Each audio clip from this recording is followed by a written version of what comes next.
మన తండ్రి అయిన దేవుని యొద్ద నుండి, ప్రభు అయిన యేసుక్రీస్తు వారి యొద్ద నుండి కృపా సమాధానములు మీ అందరికీ కలుగును కాక. ఆమేన్.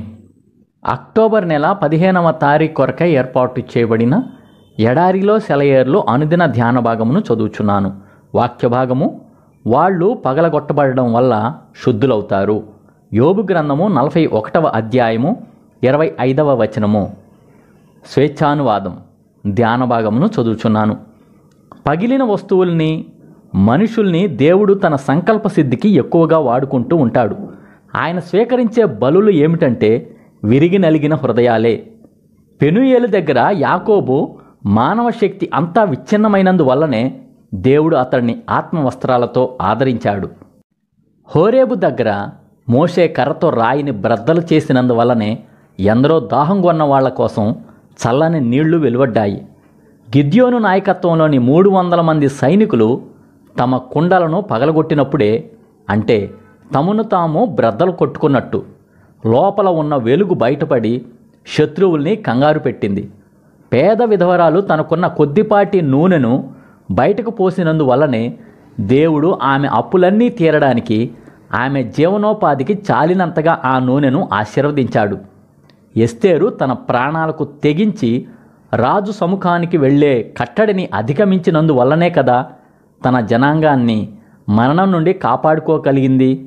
యేసు 5 రొట్టెలను తీసుకొని విరిచినందువల్లనే అది 5,000 మందికి సరిపోయేటంతగా విస్తరించింది. మరియా తన అత్తరు బుడ్డిని పగలగొట్టినందువల్లనే కదా పరిమళం ఆ ఇల్లంతా నిండింది. అలాగే యేసు ప్రభు ముళ్ళతోనూ, మేకులతోనూ, బాకుతోనూ తన శరీరాన్ని పొడవనిచ్చినప్పుడే ఆయనలోని జీవం సముద్రపు పొంగుల బయటికి పారి దప్పిగొన్న పాపుల దాహం తీర్చి బ్రతికించింది. కుదురుగా ఉన్న ధాన్యపు గింజ పగిలి చచ్చిపోతేనే దాని గుండెల్లో నుంచి ఒక మొలక పుట్టి 100 కొద్దీ గింజల్ని కంటుంది. ఈ విధంగా చరిత్రలో, జీవిత చరిత్రలో, వృక్షశాస్త్రంలో, ఆత్మీయ జీవితంలో పగిలిన వస్తువులు కనిపిస్తున్నాయి. ఆస్తిపరంగా చితికిపోయిన వారు, అహం చచ్చిన వాళ్ళు, తమ తమ ఆశలను వదులుకున్నవాళ్ళు, తమ ఆదర్శాలను పోగొట్టుకున్న వాళ్ళు, లోక ప్రతిష్టను లెక్క చెయ్యని వాళ్ళు, ప్రేమల్ని త్యాగం చేసిన వాళ్ళు, తరచుగా ఆరోగ్యాన్ని కోల్పోయేవాళ్ళు, సమస్తాన్ని పోగొట్టుకొని దిక్కుమాలినట్టు అయిపోయేవాళ్ళు, ఇలాంటి వారినే పరిశుద్ధాత్మ ఎంచుకొని దేవుని మహిమ కోసం వాడుకుంటాడు. కుంటివాళ్ళు దోపుడు సొమ్ము పంచుకుంటారు అని యెషయా అంటున్నాడు. పొలం దున్ని పండించిన పంట పొలంలా దేవా, నా హృదయ క్షేత్రాన్ని సాగు చెయ్యి. వికసించే మొగ్గ పగిలి కుసుమించినట్టుగా నా జీవితాన్ని బ్రద్దలు చెయ్యి. అత్తరుబుడ్డిని పగలగొట్టి నా విశ్వాస పరిమళాన్ని దేవా విశ్వమంతా వ్యాపింపజెయ్యి. ఇదే ఈ దినమునకై ఏర్పాటు చేయబడిన ఎడారిలో సెలయేర్లు అనుదిన ధ్యాన భాగము. సమస్త జ్ఞానమునకు మించిన దేవుని కృపా సమాధానము ప్రభు అయిన యేసుక్రీస్తు వలన మీ హృదయములకు, మీ తలంపులకు కావలి ఉండును గాక. ఆమేన్. ప్రార్థన.